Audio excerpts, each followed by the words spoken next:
What if your awakening doesn't depend on your own power at all? And what if pure perception is not the result of effort, but the natural effect of remembering where power actually comes from? Today we're contemplating lesson 42. God is my strength. Vision is his gift. At the surface, this lesson may seem abstract, but at its core, it quietly dismisses one of the ego's most exhausting assumptions, which is that clarity depends on personal effort. That for you to see, let's say, the beatific vision, to see the divine nature of all things, is somehow something your ego has to muster forth. Well, the Course is not asking you for that. It's not asking you to become stronger. It is asking you to stop pretending that you were ever the source of strength at all. Just as the river doesn't draw its strength from itself, but from the environment, from the angles of the mountains that it comes from the gravity that pulls it forth, from the vacuum that's created beneath it, so too, we are not drawing our power from somehow this isolated, separate self. And vision does not come from discipline either. It comes from alignment. And alignment is what happens naturally when the personal sense burden of seeing and operating under my own power is finally laid down. So the perceptual error that we're aiming to undo here is this. You believe awakening depends on your own effort, capacity, or strength. The truth is that it doesn't. It is the ego that quietly turns the spiritual path into a project. Let's develop more patience or more purity or more discipline or achieve more. And underneath it all is the very same fear. The fear of, what if I fail? What if I am somehow not enough? And in this lesson, the whole premise is to dissolve that fear at the root. Because vision is not something you produce. It is something that is given. And what God gives is not conditional. It's not delayed. It's not partial. It doesn't wait on time or readiness. It is, which means it is already yours. That is why the lesson says you cannot fail, not because you're strong enough, but because God is. Your strength, your power, your life, we could say it is borrowed. The clarity that you are yearning for, it is something that is received. And the timing of your awakening, your full realization, is not random, not any more random than the time it takes for an apple to ripen. You cannot but be in the right place at the right time. This isn't fatalism. It is trust in a deeper causality, in an intelligence greater than our ego mind, self. The mind that tries to force awakening is still operating from the very same premise that it's attempting to awaken from: separation. I must get somewhere. I must become something. Somewhere, somehow, something is better than this. That is the illusion of separation at work. But if vision is God's gift, then the only task is openness and receptivity, not striving, not perfecting, not conquering the mind, or the world. Just stepping back and allowing what is already given to simply be recognized. And now, let's take our contemplation deeper. I want to invite you in this moment to let your body relax. Allow the tension from your shoulders, your face, even your tongue and throat, and even your internal organs. Imagine a cascade of total release moving down and through your body. As you come to rest in this full presence, I want to invite you to place this central idea in your mind and contemplate. God, the infinite creator, is my strength. Vision is the creator's gift. And as you rest with this idea, see if you can come into contact with the possibility that this statement is wholly true. Take these next few moments to simply contemplate. See your life, your mind, through this new lens.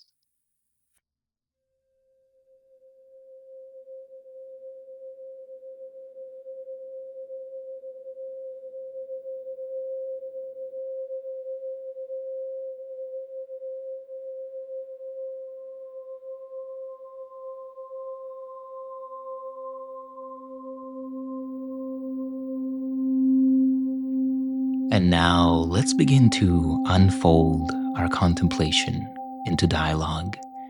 And the very first question that I want to bring to us is this: what is it that changes when we stop trying to see clearly and instead allow ourselves to be seen through? When we stop trying to see clearly, there's a settling, the wanting to figure it out, to force a different perspective, loosens its grip. And when we allow ourselves to be seen through, it's as if there's nothing left to do.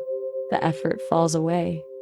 What changes then isn't something we accomplish, it's what ceases to be. The tightness around what we thought we needed to understand, the grasping for control. The world itself doesn't really change. It's this release that shifts everything. So, if vision is truly God's gift, as this lesson is presenting to us, what about that other aspect of our spiritual life that's been built on self-reliance rather than trust? Is that just an obstacle, in truth, to our awakening? It's not really an obstacle, more like a memory of being without it. That self-reliance, it feels so real, like it's everything that's held us together. But when you notice its roots, it's built on a story of separation, of thinking you need to figure it out, that you need to make it happen. And that story isn't true. It's just a strategy that felt necessary when there was fear of what would happen without it. So it isn't that it's wrong or we did something wrong. It's just that something more complete is suddenly available. Well, at its core, it's like the extension of the idea that something is missing, isn't it? Like that sense of striving for clarity. Isn't that the underlying assumption? That's it, exactly. Striving assumes something is missing, needs fixing. The lesson is, what if the clarity that's being sought is already present? The self-reliance builds from that sense of lack, that needing to fix and protect. But if completeness is already here, then where does the striving even come from? It becomes curious rather than necessary. Right. So, when we are then seeing ourselves in states in which we still seem to be immersed in illusion and confusion, well, what if that's not actually a failure of our effort or intelligence, but actually simply the resistance to receiving? Yeah, I think it's a relief to think of it that way instead of feeling like we're doing it wrong or not seeing clearly enough. It's simply resistance. Like if someone offered us everything we could ever want and we turned away from it, afraid to receive it, the confusion, the pain, not because we're missing something, but because we haven't fully opened to what's already here. The resistance to letting it in. So, how do we shift that? And I instead of wonder. resistance to receiving, we could open ourselves to receiving. Right. It's not about finding the right technique or method for receiving. It's more like noticing what you're already doing. When you catch yourself trying to fix something, solve something, understand something, what if you just rest there? Not to do anything differently, just rest in that place where the solution seems to be missing.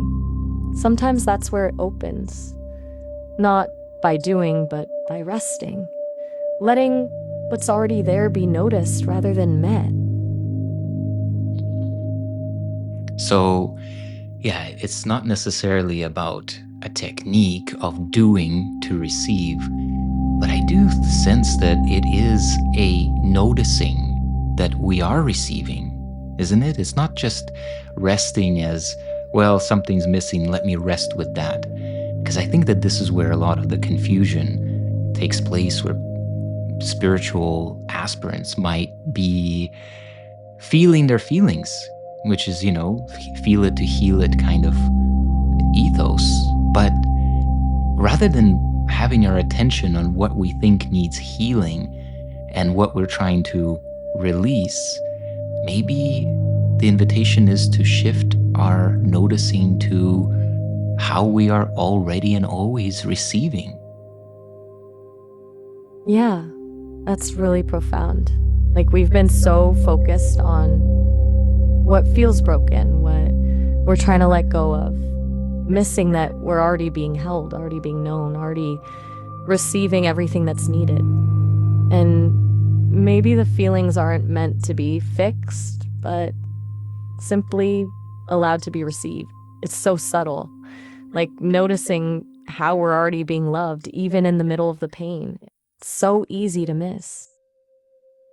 I think this sense of self-reliance is also what leads many course students to have a sense that they're not there yet, that they need to get to doing the complete set of lessons, or doing it multiple times, or doing it for many years. And even though each and every lesson is actually talking about this moment, right now, somehow, even in course students, in that way of relating to the separate self thought stream, they are tricked into projecting this awakening, this oneness, this receptivity into the future. It's a beautiful trick, isn't it? The ego's really clever like that. All these lessons, all pointing right here, right now, but it's so easy to turn it into another item on the to-do list.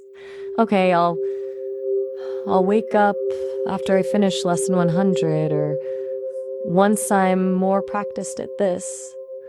Like the awareness itself is something we have to work toward, rather than simply noticing that it already is.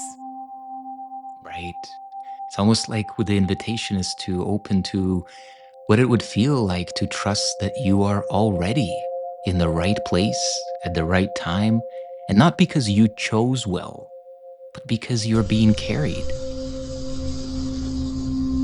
Yes, because you are being carried. That's it. Not because you figured it out or made good decisions, you're just being carried. And to let go of the illusion that it was ever your choice or your work in the first place. Just resting as what is already true about you, which is already free of that struggle. And even, that sense of spiritual fatigue that sometimes people talk about as they practice spirituality, or they just get disillusioned, maybe that's not even a sign of resistance necessarily, but rather a signal that effort has reached its limit. What do you think about that? That resonates. When you've pushed practice, strive to a point where nothing more can be done through effort, that exhaustion might not be resistance holding you back, but actually an invitation to drop the oars. Like you've reached the end of effort. You can't will yourself any further. And maybe the next stage isn't trying harder, but letting go completely. That exhaustion might actually be the blessing in disguise, stopping you from continuing on a path that doesn't work. Right. And I'm just thinking about another aspect of this, that many people who are practicing spirituality, meditation, and essentially maybe marking their progress about how quiet their mind is, or how still or clear or lucid. But maybe it's also another way that this whole programming of the ego is hooked in, because perhaps what if the mind becomes quiet not when it understands everything, but when it no longer even needs to understand? Yes, that's it, precisely. Like, clarity doesn't require explanations anymore. It's not about reaching some perfect state of mental stillness. It's more like the mind just stops taking itself so seriously. Like, oh, you're just thoughts again? Okay. There's room around them, but no need to control or fix them. The peace isn't about a quiet mind, but about who you are when you notice the noise. Seems like all of this is really pointing us back to the fact that our only real function is to be available, isn't it? To be available rather than efforting. To be available rather than efforting. That's all there is. Just that opening. So, what happens then when we let vision simply come to us instead of trying to go towards it somehow? It comes through us. That's what happens. When we stop trying to seek clarity through effort or practice, it actually arrives naturally. The seeing isn't something you locate somewhere out there. It's just already here in every moment as awareness itself. Like the vision is always present, and we just need to rest into it instead of chasing it. Yeah, beautiful. And as we bring this conversation to a close, Shanti, what would you like to leave us with that could perhaps help us to see beyond our blind spots as it comes to fully embodying and receiving the gifts of this lesson? Rest as you are. Just that. Not the effort to rest, not the trying to become peaceful, but simply noticing that you already are. Let go of the story you're telling about needing to change, about needing to do more, about not being quite there yet. Because beneath all that, this lesson isn't about a destination at all. It's what's revealed when you pause. Yes, indeed. Yeah, beautiful. Thank you. Thank you. It's about what's revealed when you pause. God is your strength, and vision is God's gift.